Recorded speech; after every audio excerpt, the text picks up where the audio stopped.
जय श्री कृष्ण मित्रों। श्रीमद् भगवद गीता अध्याय 11 विश्वरूप दर्शन योग। अर्जुन कहते हैं, हे भगवान, मुझ पर कृपा करने के लिए आपने मुझे जो परम गोपनीय आध्यात्मिक विषय ज्ञान दिया है, उस उपदेश से मेरा मोह दूर हो गया है। हे कमल नयन, मैंने आपसे समस्त सृष्टि की उत्पत्ति तथा प्रलय और आपकी अविनाशी महिमा का भी वर्णन विस्तार से सुना है। हे परमेश्वर, इस प्रकार यह जैसा आपके द्वारा वर्णित आपका वास्तविक रूप है, मैं वैसा ही देख रहा हूँ। किंतु हे पुरुषोत्तम, मैं आपके ऐश्वर्य युक्त रूप का प्रत्यक्ष दर्शन करना चाहता हूँ। हे प्रभु, यदि आप उचित मानते हैं कि मैं आपके उस रूप को देखने में समर्थ हूँ, तब हे योगेश्वर, आप कृपा करके मुझे अपने उस अविनाशी विश्व रूप में दर्शन दीजिए। श्री भगवान कहते हैं, हे पार्थ, अब तो मेरे सैकड़ों हजारों अनेक प्रकार के अलौकिक रूपों को और अनेक प्रकार के रंगों वाली आकृतियों को भी देख। हे भरत श्रेष्ठ अर्जुन, तू मुझ में अदिति के 12 पुत्रों को, 8 वसुओं को, 11 रुद्रों को, दोनों अश्विनी कुमारों को, 49 मरुतगणों को और इसके पहले कभी किसी के द्वारा न देखे हुए उन अनेकों आश्चर्यजनक रूपों को भी देख।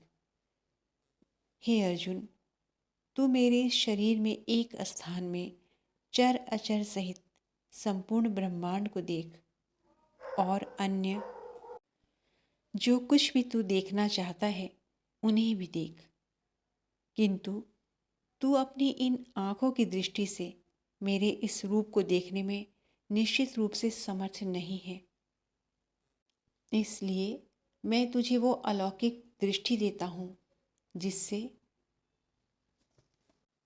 तू मेरी इस ईश्वरीय योग शक्ति को देख पाएगा। संजय धृतराष्ट्र को बताते हुए कहते हैं कि हे राजन, इस प्रकार कहकर परम शक्तिशाली योगी भगवान श्री कृष्ण ने अर्जुन को अपना परम ऐश्वर्य युक्त अलौकिक विश्व रूप का दर्शन कराया। इस विश्व रूप में अनेकों मुंह, अनेकों आँखें, अनेकों आश्चर्यजनक दिव्य आभूषणों से युक्त, अनेकों दिव्य शस्त्रों को उठाए हुए, दिव्य मालाएं, वस्त्र इत्यादि धारण किए हुए, दिव्य गंध का अनुलेपन किए हुए, सभी प्रकार के आश्चर्यपूर्ण प्रकाश से युक्त, असीम और सभी दिशाओं में मुख किए हुए सर्वव्यापी परमेश्वर को अर्जुन ने देखा। यदि आकाश में 1000 सूर्य एक साथ उदय हो तो उनसे उत्पन्न होने वाला वह प्रकाश भी उस सर्वव्यापी परमेश्वर के प्रकाश की शायद ही समानता कर सके। पांडुपुत्र अर्जुन ने उस समय अनेक प्रकार से अलग अलग संपूर्ण ब्रह्मांड को तथा सभी देवताओं को भगवान श्री कृष्ण के उस शरीर में एक स्थान में स्थित देखा। तब आश्चर्यचकित, हर्ष से रोमांचित हुए शरीर से अर्जुन ने भगवान को सिर झुकाकर प्रणाम किया और हाथ जोड़कर प्रार्थना करते हुए कहा। अर्जुन कहते हैं, हे भगवान श्री कृष्ण, मैं आपके शरीर में समस्त देवताओं को तथा अनेकों विशेष प्राणियों को एक साथ देख रहा हूँ और कमल के आसन पर स्थित ब्रह्मा जी को, शिव जी को, समस्त ऋषियों को और दिव्य सर्पों को भी देख रहा हूँ। हे विश्वेश्वर, मैं आपके शरीर में अनेकों हाथ, पेट, मुख और आँखें तथा चारों ओर से असंख्य रूपों को देख रहा हूँ। हे विश्वरूपा, न तो मैं आपका अंत, न मध्य और न आदि को ही देख पा रहा हूँ। मैं आपको चारों ओर से मुकुट पहने हुए, गदा धारण किए हुए और चक्र सहित अपार तेज से प्रकाशित देख रहा हूँ और आपके रूप को सभी ओर से अग्नि के समान जलता हुआ, सूर्य के समान चकाचौंध करने वाले प्रकाश को कठिनता से देख पा रहा हूँ।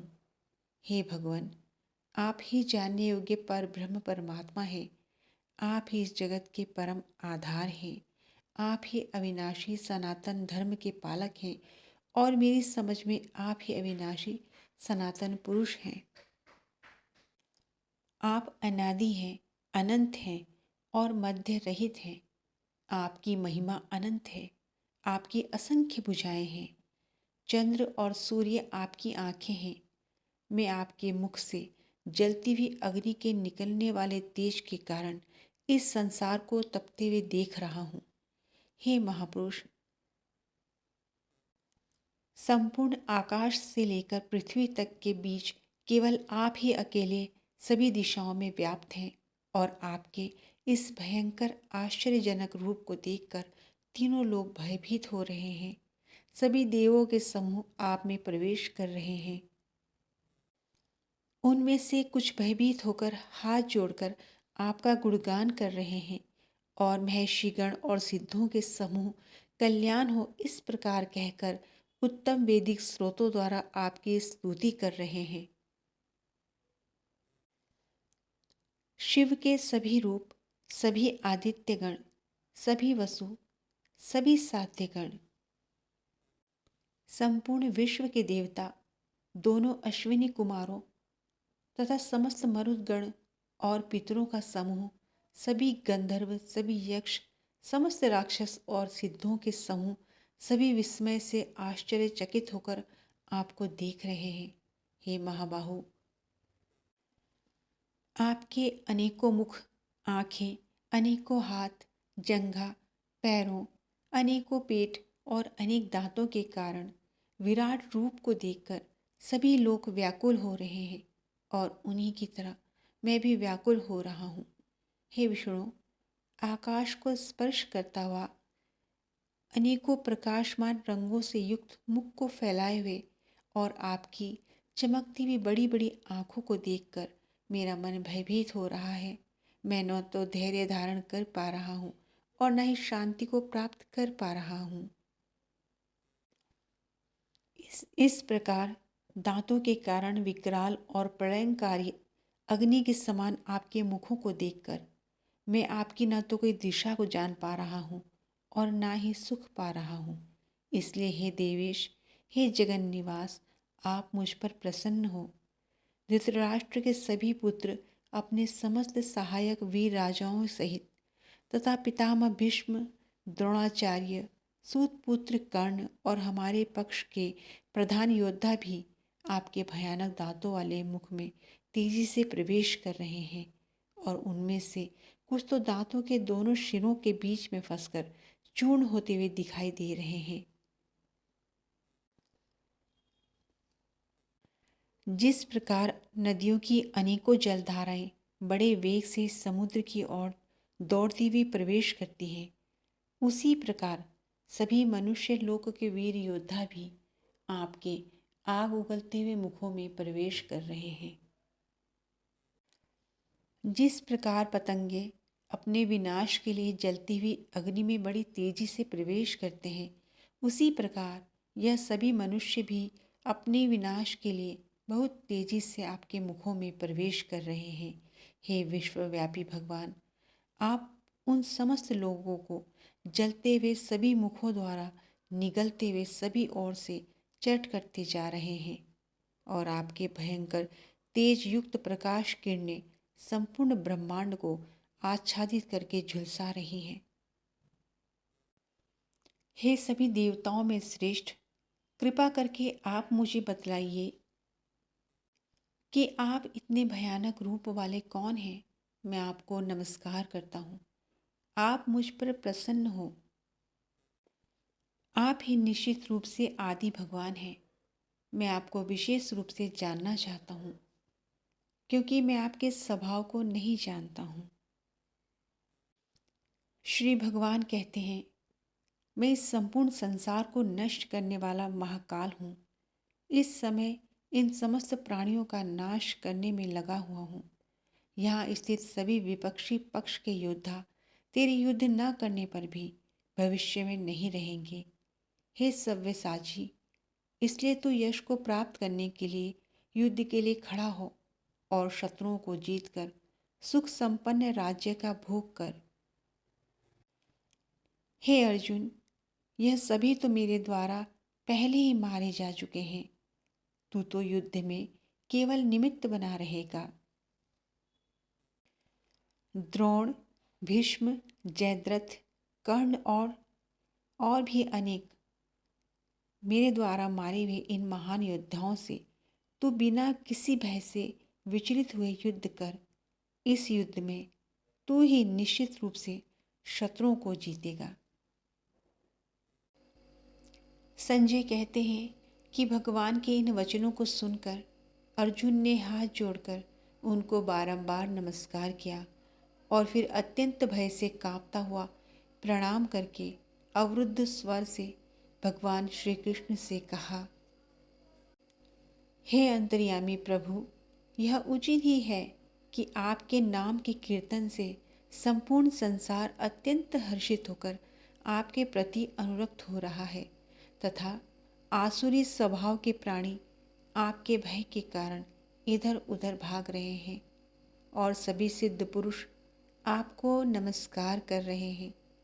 हे महात्मा, यह सभी श्रेष्ठ जन आपको नमस्कार क्यों न करें, क्योंकि आप ही ब्रह्मा को भी उत्पन्न करने वाले हैं। हे अनंत, हे देवादिदेव, हे जगत के आश्रय, आप अविनाशी, समस्त कारणों के मूल कारण और आप ही परम तत्व हैं। आप आदिदेव सनातन पुरुष हैं। आप इस संसार के परम आश्रय हैं। आप जानने योग्य हैं तथा आप ही जानने वाले हैं। आप ही परम धाम हैं और आपके ही द्वारा यह समस्त संसार अनंत रूपों में व्याप्त है।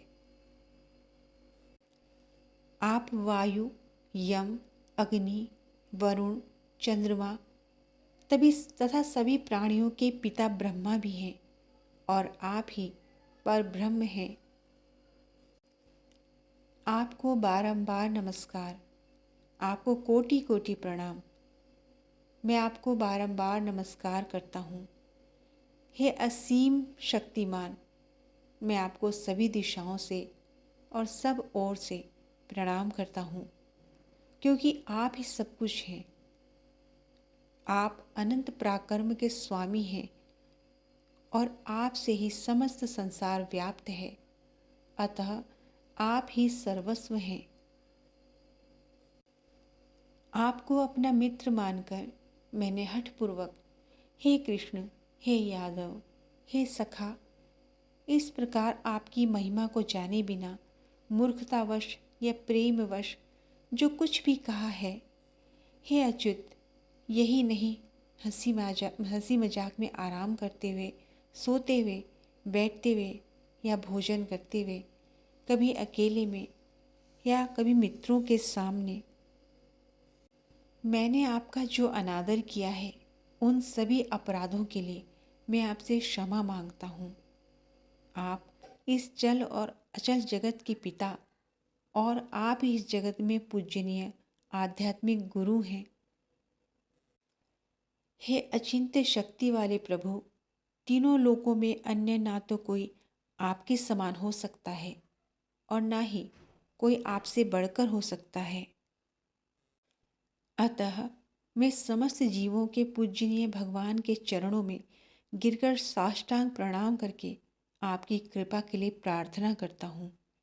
हे मेरे प्रभु, जिस प्रकार पिता अपने पुत्र के अपराधों को, मित्र अपने मित्र के अपराधों को और प्रेमी अपनी प्रिया के अपराधों को क्षमा कर देता है, उसी प्रकार आप मेरे समस्त अपराधों को क्षमा करने की कृपा करें। पहले कभी न देखे गए आपके इस रूप को देखकर मैं अत्यंत हर्षित हो रहा हूँ और साथ ही मेरा मन भय के कारण विचलित भी हो रहा है। इसलिए हे देवताओं के स्वामी, हे जगत के आश्रय, आप मुझ पर प्रसन्न होकर अपने पुरुषोत्तम रूप को मुझे दिखलाइए। हे हजारों भुजाओं वाले विराट स्वरूप भगवान, मैं आपके मुकुट धारण किए हुए और हाथ में शंख, चक्र, गदा और पद्म लिए हुए रूप का दर्शन करना चाहता हूँ। कृपा करके आप चतुर्भुज रूप में प्रकट होइए। श्री भगवान कहते हैं, हे अर्जुन, मैंने प्रसन्न होकर अपनी अंतरंगा शक्ति के प्रभाव से तुझे अपना दिव्य विश्व रूप दिखाया है। मेरे इस तेजोमय अनंत विश्व रूप को तेरे अतिरिक्त अन्य किसी के द्वारा पहले कभी नहीं देखा गया है। हे कुरुश्रेष्ठ, मेरे इस विश्व रूप को मनुष्य लोक में ना तो यज्ञों के द्वारा, न वेदों के अध्ययन द्वारा, न दान द्वारा, न पुण्य कर्मों के द्वारा और न कठिन तपस्या द्वारा ही देखा जाना संभव है। मेरे इस विश्व रूप को तेरे अतिरिक्त अन्य किसी के द्वारा पहले कभी नहीं देखा गया है। हे मेरे परम भक्त, तू मेरे इस विकराल रूप को देखकर ना ही मोहग्रस्त हो और ना ही अधिक विचलित हो। अब तू पुनः सभी चिंताओं से मुक्त होकर प्रसन्न चित्त से मेरे इस चतुर्भुज रूप को देख। संजय कहते हैं, वासुदेव भगवान श्री कृष्ण ने अर्जुन से इस प्रकार कहने के बाद अपना विष्णु स्वरूप चतुर्भुज रूप को प्रकट किया और फिर 2 भुजाओं वाले मनुष्य स्वरूप को प्रदर्शित कर भयभीत अर्जुन को धैर्य बंधाया। अर्जुन कहते हैं, हे जनार्दन, आपके इस अत्यंत सुंदर मनुष्य रूप को देखकर अब मैं स्थिर चित्त हो गया हूँ और अपनी स्वाभाविक स्थिति को प्राप्त हो गया हूँ। श्री भगवान कहते हैं, मेरा जो चतुर्भुज रूप तुमने देखा है उसे देख पाना अत्यंत दुर्लभ है। देवता भी इस शाश्वत रूप के दर्शन की अभिलाषा रखते हैं। मेरे इस चतुर्भुज रूप को, जिसको तुम्हारे द्वारा देखा गया है, इस रूप को न वेदों के अध्ययन से, न तपस्या से, न दान से और न यज्ञ से ही देखा जाना संभव है। हे परंतप अर्जुन, केवल अनन्य भक्ति के द्वारा ही मेरा साक्षात दर्शन किया जा सकता है तथा वास्तविक रूप को जाना जा सकता है और इसी विधि से मुझ में प्रवेश भी पाया जा सकता है। हे पांडुपुत्र, जो मनुष्य केवल मेरी शरण होकर मेरे ही लिए संपूर्ण कर्तव्य कर्मों को करता है, मेरी भक्ति में स्थित रहता है, सभी कामनाओं से मुक्त रहता है और समस्त प्राणियों से मैत्री भाव रखता है, वह मनुष्य निश्चित रूप से मुझे ही प्राप्त करता है। इस प्रकार उपनिषद, ब्रह्म विद्या तथा योग शास्त्र रूप श्रीमद् भगवद गीता के श्री कृष्ण अर्जुन संवाद में विश्व रूप दर्शन योग नामक 11वां अध्याय संपूर्ण हुआ। जय श्री कृष्ण।